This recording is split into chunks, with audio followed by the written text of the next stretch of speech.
بسم الله.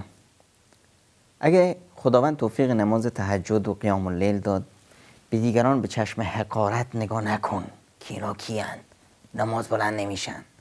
اگه خداوند توفیق داد که عالم و دانشمند باشی، به اونایی که این فرصت بهشون نداده شده به اونا به چشم حقارت نگاه نکن. از خداوند مزید توفیق بخواه و قبولیت، و بدون که ان اکرمکم عند الله اتقاکم، بهترین شما نزد خدا با تقواترینتونه، و بدون که انما یتقبل الله من المتقین، خداوند تنها از پرهیزگاران قبول میکنه، پس از جمله متقیان باش.